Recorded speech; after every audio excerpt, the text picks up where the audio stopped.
Good day everyone. आज हम पढ़ेंगे lesson number 2 which is characteristics of enzymes. By the way, I'm Cash, your virtual teacher, and welcome to my YouTube channel Learn with Ease. हम concept discuss करने के साथ साथ book से reading भी करते हैं। बुक से रीडिंग के दौरान आपने पेंसिल और हाइलाइटर अपने पास रखना है ताकि हम शॉर्ट क्वेश्चंस को लिख सकें और इम्पोर्टेंट टेक्स्ट को हाईलाइट कर सकें। लर्नर्स, आज के लेसन में हम पढ़ेंगे व्हाट आर एंजाइम्स, एंजाइम्स क्या होते हैं, कैरेक्टरिस्टिक्स ऑफ एंजाइम्स, हम एंजाइम्स की कुछ खुसूसियात को पढ़ेंगे, क्लासिफिकेशन ऑफ एंजाइम, हम एंजाइम्स को क्लासिफाई करेंगे एंड यूजेस ऑफ एंजाइम, हम एंजाइम के इस्तेमालात को भी पढ़ेंगे। Are you ready? So let's get started. Enzymes are biological catalysts that speed up chemical reactions in living organisms without being consumed in the process.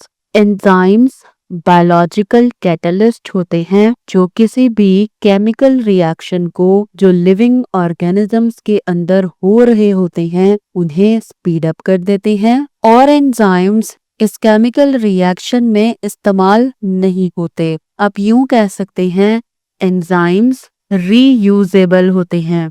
वो एक chemical reaction को proceed करते हैं लेकिन एंजाइम उस केमिकल रिएक्शन में खर्च नहीं होते बल्कि वो बार बार रीयूज हो रहे होते हैं। They are primarily proteins. Previous lecture में भी हमने ये बात पढ़ी थी, एंजाइम्स बुनियादी तौर पर प्रोटीन्स होते हैं and are highly specific to their substrates, the molecules that undergo enzyme controlled reactions. और एंजाइम्स सबस्ट्रेट के हवाले से इंतहाई स्पेसिफिक होते हैं, मतलब एक खास किस्म का एंजाइम एक खास किस्म के सबस्ट्रेट को ही डाइजेस्ट करेगा।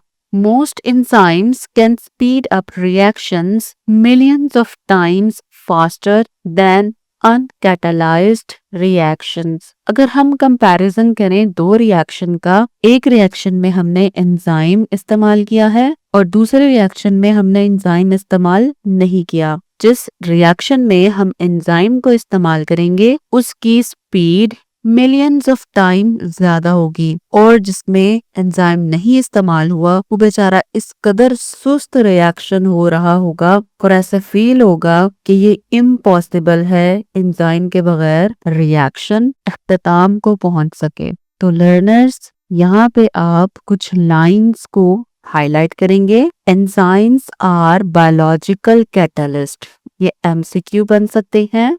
They are primarily proteins and they are highly specific to their substrates. आप इनके ऊपर MCQ लिखेंगे। ये जो लाइंस मैंने आपको हाईलाइट करवाई हैं, आप इन लाइंस के साथ MCQs भी लिखते जाएं। लिखने का स्टूडेंट्स ये फायदा होता है, जब आप इस चैप्टर को रिवाइज करेंगे तो ईच एंड एवरी मार्किंग आपकी बुक पर हुई होगी। आपको ये चैप्टर रिवाइज करने के लिए 15 से 20 मिनट लगेंगे ओनली। Got it? अब हम पढ़ेंगे कैरेक्टरिस्टिक्स ऑफ एंजाइम, एंजाइम की खुसूसियात। कैरेक्टरिस्टिक्स ऑफ एंजाइम, कैरेक्टरिस्टिक्स का मतलब होता है खुसूसियात, कि किसी चीज की क्या खूबी है। आप लिख सकते हैं कैरेक्टरिस्टिक्स के ऊपर खुसूसियात, खूबी जो किसी चीज को दूसरों से अलग बनाती है। Chemical nature of enzymes, enzymes are predominantly proteins. अभी तक हमने जितना चैप्टर पढ़ा है ये बात तीसरी दफा आ गई है, आप इसको फिर से हाईलाइट कर लें। Enzymes are predominantly proteins, enzymes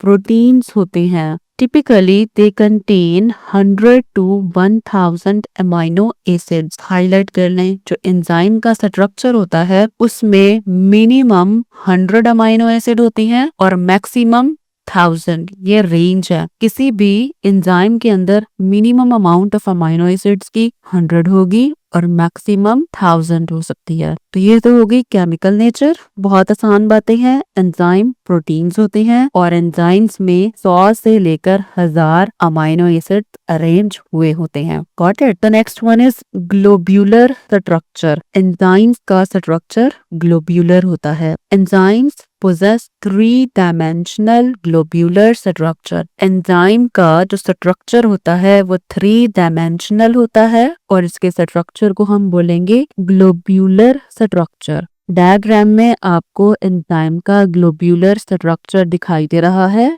ये जो ब्लू ब्लू पार्ट है ये ग्लोब्यूलर स्ट्रक्चर है और जो ये पिंक पार्ट है ये एंजाइम की एक्टिव साइट है। This structure allows them to form active sites that can bind specifically to substrates। ये जो पिंक कलर का स्ट्रक्चर है जिसे हमने एक्टिव साइट का नाम दिया है, सबस्ट्रेट आकर इस एक्टिव साइट के साथ अटैच होता है।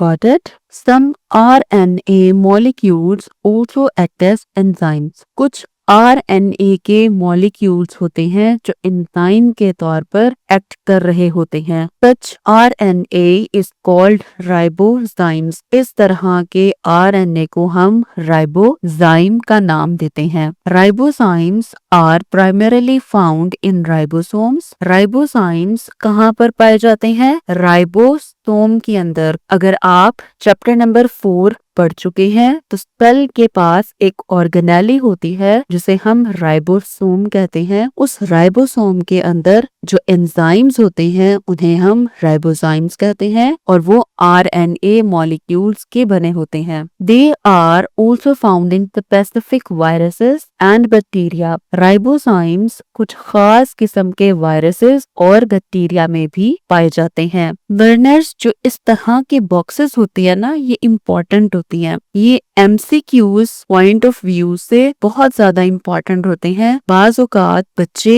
इन बॉक्सेस को स्किप कर देते हैं और फिर कहते हैं जो MCQ थे वो आउट ऑफ सिलेबस आए हैं। आप एक बात याद रखें, आपके लेवल पर कुछ भी आउट ऑफ सिलेबस नहीं आता, हर चीज आपकी बुक से ही आएगी पेपर में। Got it? लर्नर्स, अगर आपको ये वीडियो लेक्चर हेल्पफुल लगता है तो चैनल को सब्सक्राइब कीजिए और अपने फ्रेंड्स के साथ शेयर कीजिए। नेक्स्ट कैरेक्टरिस्टिक है specificity of enzyme. Enzymes are highly specific to the reactions they catalyse. Enzymes बहुत ज्यादा स्पेसिफिक होते हैं वो जिस रिएक्शन को कैटालाइज कर रहे होते हैं। They are also very specific to the nature of substrate. खास किस्म का एंजाइम एक खास किस्म के सबस्ट्रेट को कैटालाइज करेगा। For example, the enzyme amylase specifically catalyses the breakdown of starch into simple sugars. Amylase एक एंजाइम है और स्टार्च जो है वो सबस्ट्रेट है। अमाइलेज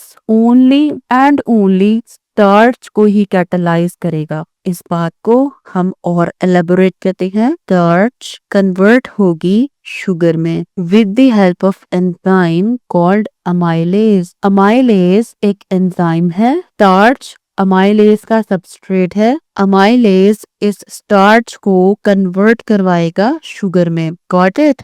इसी तरह अगर हम बात करें प्रोटीन्स की, प्रोटीन्स सबस्ट्रेट हैं। जैसे हमने मीट खाया, मीट क्या है? प्रोटीन है। चिकन भी हो सकता है, मटन भी हो सकता है और बीफ भी हो सकता है। हमारे स्टमक में एक एंजाइम पाया जाता है जिसे हम कहते हैं पेप्सिन। पेप्सिन प्रोटीन्स पर केमिकल रिएक्शन परफॉर्म करेंगे और प्रोटीन्स कन्वर्ट हो जाएंगी अमाइनो एसिड्स में। Got it? अब स्पेसिफिसिटी का मतलब क्या है? स्पेसिफिसिटी का मतलब है एक एंजाइम अपने सबस्ट्रेट के लिए स्पेसिफिक है। अब ये अमाइलेज प्रोटीन्स पे काम नहीं कर सकता, इसी तरह पेप्सिन स्टार्च पे काम नहीं कर सकता। स्टार्च को ओनली शुगर में कन्वर्ट करेगा अमाइलेज और प्रोटीन्स को अमाइनो एसिड्स में कन्वर्ट करेगा पेप्सिन। हर एंजाइम अपने सबस्ट्रेट और अपने रिएक्शन के लिए स्पेसिफिक है। The next one is classification of enzymes, intracellular and extracellular. अब सबसे पहले तो आपको इनके मतलब पता होना चाहिए। बायोलॉजी में टर्मिनोलॉजीज बहुत सारी होती है। अगर आपको टर्मिनोलॉजीज की समझ आ जाती है तो आपको बायोलॉजी की समझ आ जाती है। इंट्रा का मतलब होता है विद इन। ये जो मैं आपको लिखवा रही हूँ आप इसको अपनी बुक पर ही नोट करते जाएं। इंट्रा का मतलब होता है विद इन और सेलुलर का मतलब होता है सेल, यानी सेल के अंदर ही। एक्स्ट्रा का मतलब होता है आउटसाइड और सेलुलर का मतलब होता है सेल। एक्स्ट्रा सेलुलर सेल के बाहर, इंट्रा सेलुलर सेल के अंदर। एंजाइम्स को दो कैटेगरीज में डिवाइड किया गया है। कुछ एंजाइम इंट्रासेलुलर होते हैं यानी सेल अपने अंदर ही रिलीज करता है और कुछ एंजाइम्स होते हैं जो सेल से बाहर रिलीज करता है। Enzymes can be classified based on the location where they function. Enzyme को क्लासिफाई किया गया है उनकी लोकेशन की बुनियाद पर कि एंजाइम अपना फंक्शन कहाँ परफॉर्म करेंगे। Intracellular enzymes operate within cells. Intracellular enzymes cell के अंदर ही परफॉर्म करते हैं, यानी सेल ने खुद ही एंजाइम बनाया और सेल के अंदर ही इस्तेमाल में आ गया। Enzymes of cellular respiration. Cellular respiration में जो एंजाइम्स काम करते हैं वो इंट्रासेलुलर एंजाइम्स हैं। Got it? सेल उन्हें खुद ही बनाएगा और खुद ही इस्तेमाल कर लेगा। The next one is extra cellular enzymes. Extracellular enzymes are secreted outside the cell to catalyze reactions. Extracellular enzymes cell बनाता है और बनाकर सेल से बाहर भेज देता है। Enzymes secreted by the cells of stomach walls into stomach cavity for the digestion of food. Extracellular enzymes की एग्जाम्पल हैं वो सारे के सारे enzymes जो स्टमक के सेल्स बनाते हैं और स्टमक के सेल्स उस एंजाइम को स्टमक कैविटी में बाहर रिलीज कर देते हैं ताकि फूड में मौजूद प्रोटीन्स को डाइजेस्ट किया जा सके। तो लर्नर्स आपके लिए यहाँ पे क्वेश्चन है, classify the enzymes on the basis of location. आप इस क्वेश्चन को लिख लें अपनी बुक पर ही। एंजाइम को उनकी लोकेशन के हिसाब से क्लासिफाई करें। अगर आपसे क्वेश्चन पूछा जाता है तो आप ये क्वेश्चन का आंसर ये लिखेंगे, इंट्रासेलुलर एंड एक्स्ट्रासेलुलर एंजाइम्स, और आप एग्जाम्पल लाजमी देंगे। बायोलॉजी में एग्जाम्पल के बगैर क्वेश्चन अधूरा होता है और एग्जामिनर आपके मार्क्स काट लेता है अगर आप एग्जाम्पल नहीं देते। Got it?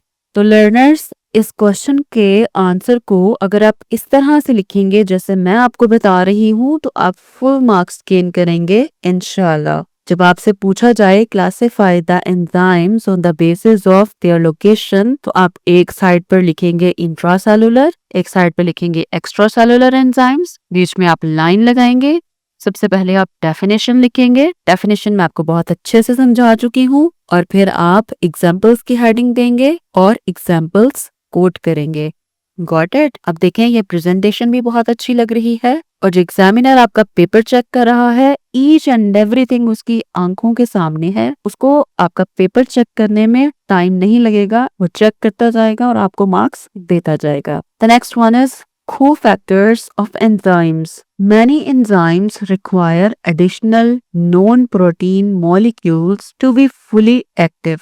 कुछ एंजाइम को fully functional करने के लिए कुछ हेल्पर्स की जरूरत होती है और वो जो हेल्पर्स होते हैं वो नॉन प्रोटीन पार्ट्स होते हैं जिनकी मदद से एंजाइम फुली एक्टिव होते हैं। Such non protein molecules are called cofactors. Non protein molecules को हम कोफैक्टर्स कहते हैं। तो लर्नर्स एक question, what are cofactors?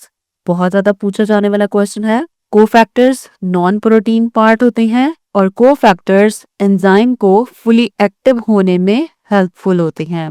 There are two main groups of cofactors. Cofactors की टू टाइप्स हैं, inorganic cofactors and organic cofactors. Learners ये भी क्वेश्चन पूछा जा सकता है आपसे, कोफैक्टर्स के कितने ग्रुप्स हैं? तो आपने याद रखना है, आप इसे हाईलाइट भी कर लें। There are two main groups of cofactors. कौन कौन से? inorganic cofactors and organic cofactors. Inorganic cofactors include metal ions like iron and magnesium. ये भी आप हाईलाइट करेंगे, ये सारी बातें इंपॉर्टेंट हैं। इनऑर्गेनिक कोफैक्टर्स में मेटल आयंस होते हैं जैसे कि आयरन, मैग्नीशियम आयंस वगैरह।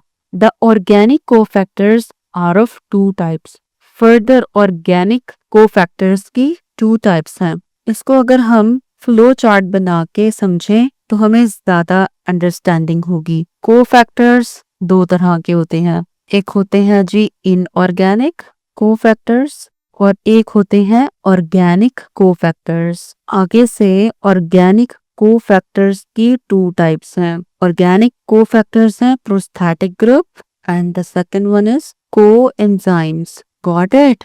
इसे हम एक दफा रिपीट कर लेते हैं। कोफैक्टर्स दो तरह के होते हैं, एक inorganic cofactors and the second one is organic cofactors. Organic cofactors further आगे टू टाइप्स के होते हैं, एक होते हैं प्रोस्थेटिक ग्रुप और एक होते हैं coenzymes. Prosthetic groups tightly bind with the enzymes.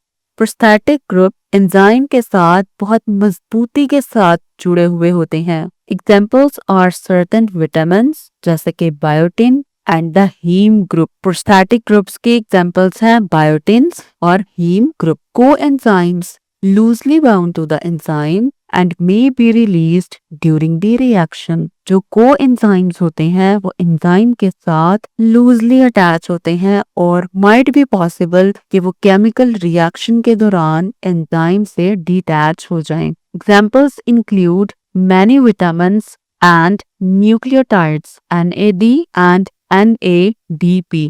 Coenzymes की एग्जाम्पल्स हैं बहुत सारे विटामिन्स जो हम अपनी डेली लाइफ में इस्तेमाल करते हैं and nucleotides NAD and NADP।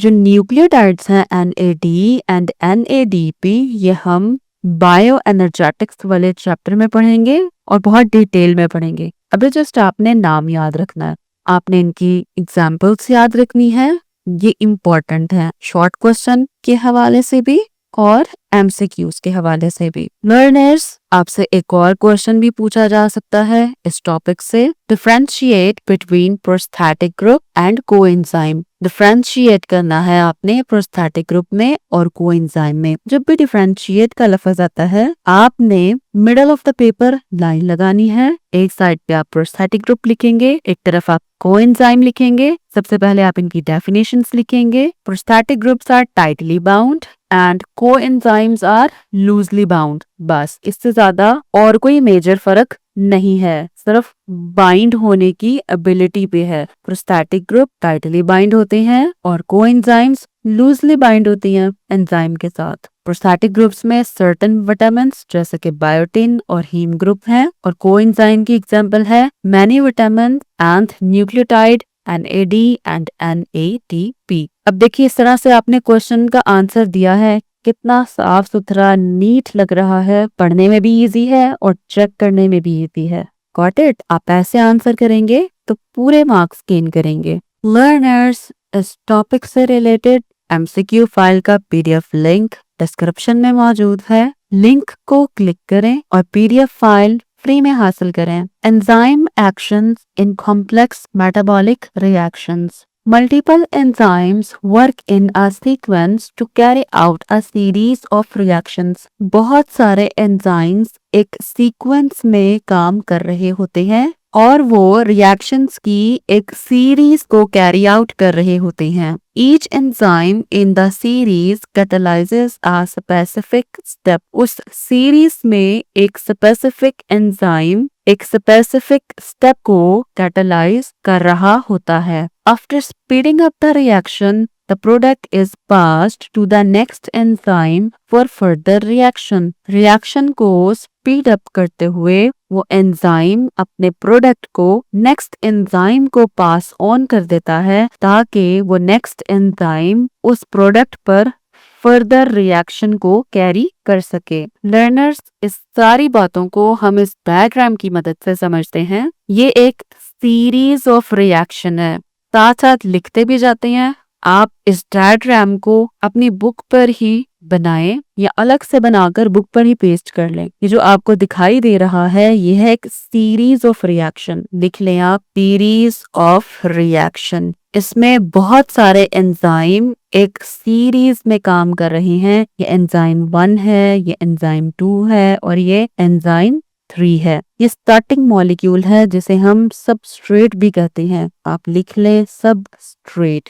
इस मॉलिक्यूल पर इस एंजाइम ने एक्शन किया, ये इसको हम कह देते हैं रिएक्शन 1। और ये जो बी है वो इस एंजाइम 1 का प्रोडक्ट है। ये बी इस एंजाइम 1 का प्रोडक्ट है। ये एंजाइम 1 इस प्रोडक्ट को एंजाइम 2 के हवाले कर देता है फॉर द फर्दर रिएक्शन। अब ये बी को कैटालाइज करेगा एंजाइम 2। जब इस बी पर रिएक्शन होगा और एंजाइम 2 इसको कैटालाइज करेगा तो ये बी कन्वर्ट हो जाएगा फर्दर प्रोडक्ट में। Got it? फिर ये जो हमारे पास प्रोडक्ट हासिल हुई है जो एंजाइम 2 की प्रोडक्ट है, इस प्रोडक्ट को फर्दर कैटालाइज करेगा एंजाइम 3 और एंजाइम 3 एक फाइनल प्रोडक्ट बनाएगा। हम यहाँ पे लिख भी लेते हैं फाइनल प्रोडक्ट। Got it? अब जो हमारे पास ये फाइनल प्रोडक्ट बन रही है ये इस सीरीज ऑफ रिएक्शन के नतीजे में बनी है। हमारी बॉडी में या किसी भी जानदार की बॉडी में एंजाइम इसी तरीके से काम कर रहे होते हैं। एक स्टार्टिंग मॉलिक्यूल आता है, उस पे एंजाइम रिएक्शन परफॉर्म करता है, वो प्रोडक्ट बनती है और फर्दर एक और एंजाइम उसको कैटालाइज करेगा और ये सिलसिला चलता जाएगा और आखिरकार एक फाइनल प्रोडक्ट बनकर सामने आएगी जो बॉडी। और ये फाइनल प्रोडक्ट कोई एंजाइम हो सकता है, कोई मॉलिक्यूल हो सकता है, कोई सेक्रीशन हो सकती है। लर्नर्स, अब हम पढ़ेंगे uses of enzyme. Enzymes have extensive applications in various industries. Enzyme की मुख्तलिफ इंडस्ट्रीज में वसी एप्लीकेशंस हैं, बहुत ज्यादा इस्तेमाल है। जैसे कि अगर हम बात करें food industry, enzymes that break starch into simple sugars are used in production of white bread, buns and rolls. वो enzymes जो starch को simple sugar में तब्दील करते हैं वो इस्तेमाल होते हैं हमारी bread बनाने में,